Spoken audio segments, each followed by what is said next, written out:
What's up, witches? It's the Undercover Witch, and today we are doing our fire signs. So if your moon sign is in Sagittarius, this reading is for you. I'm going to go ahead and apologize ahead of time. I have my bird in the room with me. I can't put her in the other room right now, so she might be chirping.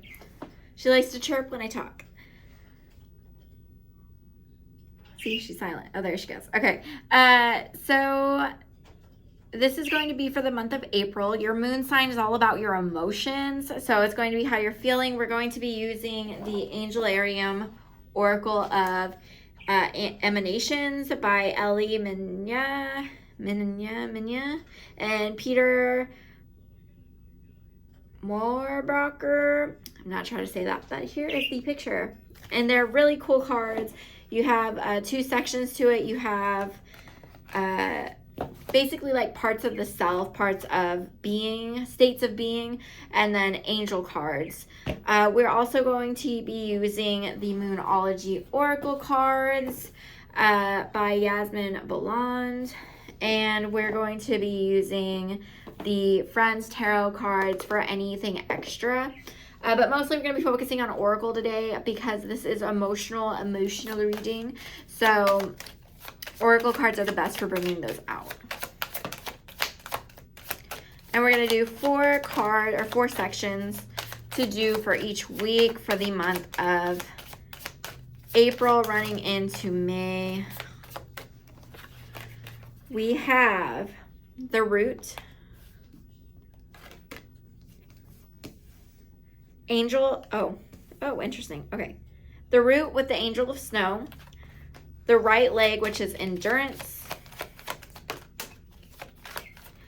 wisdom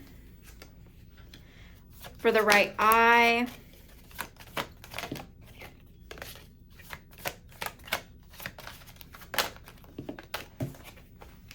left eye, which is knowledge, and then let's finish pulling our angel cards. Oops. We have the angel of death for the right leg of endurance. That's good. I know that doesn't sound good, but that's good.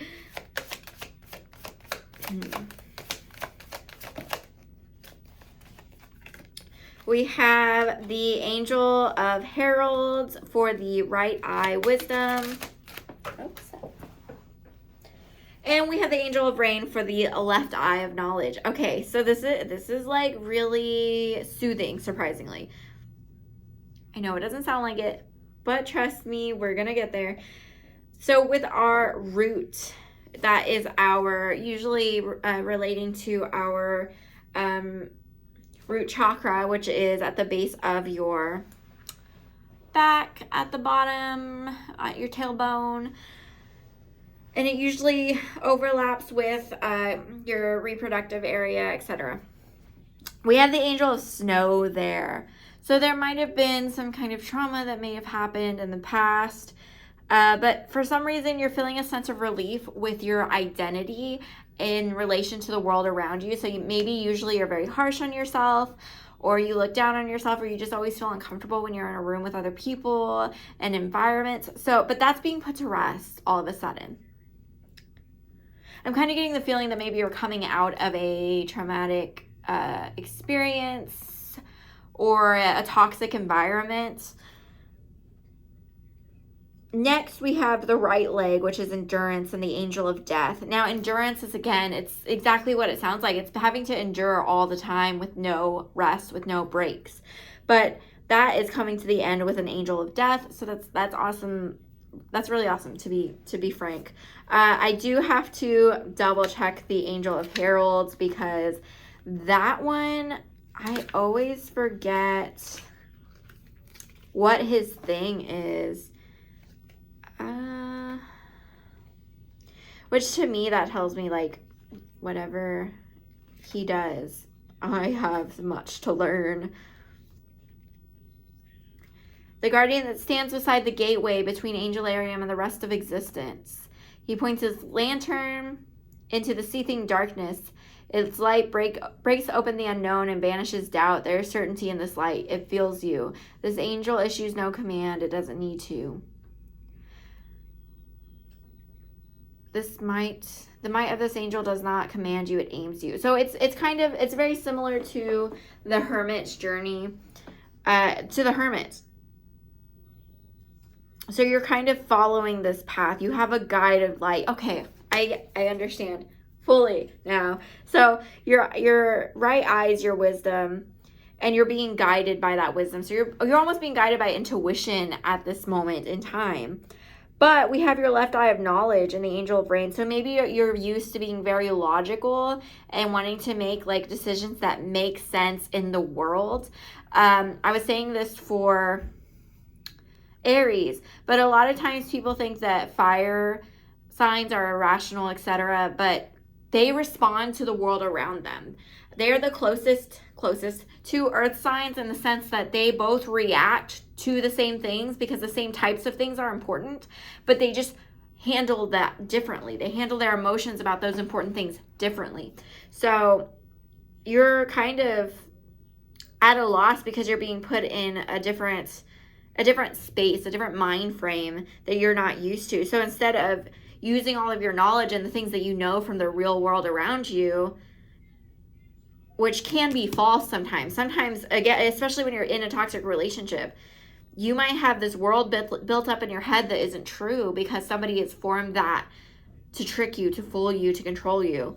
So you're putting that left eye of knowledge to rest, and you're like, you know what? I'm going to allow the rain to wash over it, to cleanse it, to allow myself to follow my right eye, which is wisdom, which is this angel of heralds that's guiding you forward. You have a guide that's guiding you forward at this moment. I'm going to now pull this Moonology Oracle cards, and we're just going to get a few messages from that. We have a win-win outcome as forecast and a full moon in Libra. So again, I really do think this is a positive reading. I don't know what else to say. It is a positive reading. And I also have, what do you need to release? So with that angel of rain, as I was saying before, you don't always have as much control as you think over your knowledge, because you can only take in what people are giving to you sometimes, especially if you're in a toxic relationship or abusive relationship or household or environment. Are there ideas that you've had in your mind either about yourself or about the world around you that you need to learn to release, aka I can't trust other people, or nobody's here for me, or I'm worthless, or whatever it is? What do you need to release? Because that's the knowledge that needs to be cleansed, that needs to be let go of. That's what you need to let rain.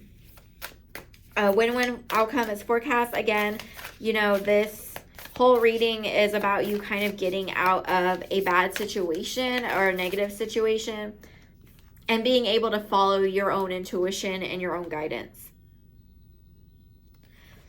I do also have a fiery climax approaches with a full moon in Aries. I don't think it's going to be an all-out bang. What I really think it is it's going to be you finding your power and being able to speak up for yourself and moving forward without you're in your element. You're going to be in your element, and nobody's going to be able to stop you and push you down. We have emotions are running high with super moon as well. So I really do think that you're going to be all up in yourself, and nobody's going to be able to move you. Nobody's going to be able to break your stride. I'm going to pull 3 oracle cards just to get an idea of actual real world things that are going on around you instead of just the emotional. I have the 10 of Cups, emotional fulfillment. This is good. That rain that's raining from the knowledge of stuff that you're letting go is going to help fill your cups. I have the Knight of Wands. So you're moving in a direction and you're going fast towards the Hermit. So again, that angel of heralds is guiding you. It's like, where you at, boo? And you're gone. You're going. So you're finally listening to that intuition, that instinct. Good for you. I'm proud of you. Lastly, I'm going to do yes or no questions. This coin has yes and no. I'm going to ask 3 questions. You can ask about the reading. You can ask about whatever. We're going to toss the coin, pull a card, see what it says. Uno, dos, tres. We have a yes. And we have the Six of Swords. So you're moving up. You're getting out of that darkness and you're moving towards light. It's literally depicted here. So that is good. Let's do our next question. 1, 2, 3. No. We have the Five of Wands. So there is going to be some kind of standoff, some kind of argument that's going to need to be very strategic, but I feel like your head's in the game and you're going to be good. But whatever is going on is going to require some kind of conflict. Second is no. We have the Two of Wands. So a lot of dreaming is going on. You're looking out, you're trying to figure out kind of what you're worth, how much larger than life of a life that you can live. So that is everything that I have for you, Sagittarius. I hope that this reading was helpful. And please like, subscribe, comment down below. If you're interested in starting your own podcast, I am a Podbean affiliate. So if you want a free month of Podbean of whatever plan of you're choosing, you can use my link down below. Or if you're interested in the Wisdom app, which is basically a place where you can post short little clips. It's kind of like a TikTok, but for audio. You can ask people questions. They can answer them in like short 1-minute segments. There's also talks on there that they do live where you can join in with your favorite host and talk to them. I've been thinking about utilizing that for readings and things like that for you guys, or just to discuss things that we talk about on the podcast. So you can also use my link down below to join that way too. But I hope y'all have a great week. Bye.